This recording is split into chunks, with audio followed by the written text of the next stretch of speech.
Səfir etimadnaməsini Prezident İlham Əliyevə təqdim etdi.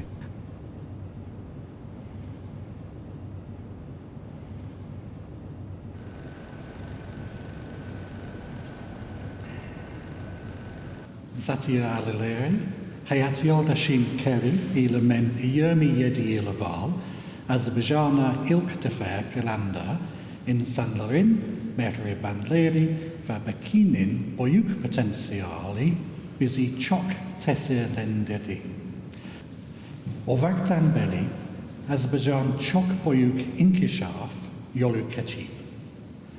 Ülkelerimiz arasındaki münasebetlerde bu yeni sayfayı açmaktan şeref duyuyorum. Ölkələrimiz arasında yeni strateji tərəfdaşlıq üzərində işin davam etdiyini deyən Duncan Norman, bunun ortaq prioritetlərimiz üzrə daha dərin əməkdaşlıq, təhlükəsizliyin gücləndirilməsi və innovasiyalar vasitəsilə nailiyyətlərimizi daha da inkişaf etdirəcəyini vurğuladı.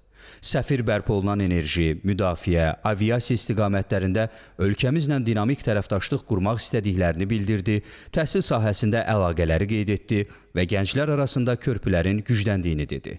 O, Prezident İlham Əliyevin Azərbaycanla Ermənistan arasında sülhün qurulması istiqamətində səylərinin Böyük Britaniya hökuməti tərəfindən təqdir edildiyini və bu irəliləyişin dəstəkləndiyini dedi.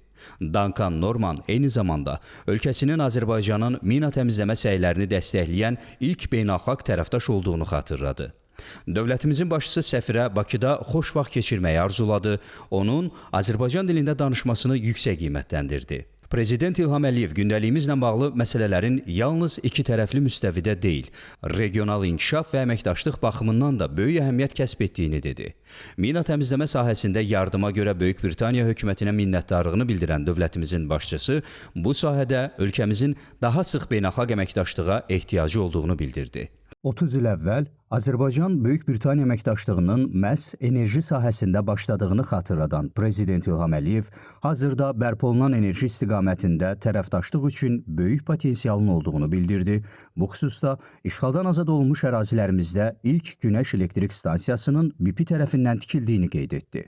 Dövlətimizin başçısı müstəqilliyimizin 35 ilinin bir ilini sülh şəraitində yaşadığımızı deyərək, bunun region üçün böyük bir dəyişiklik olduğunu vurğuladı.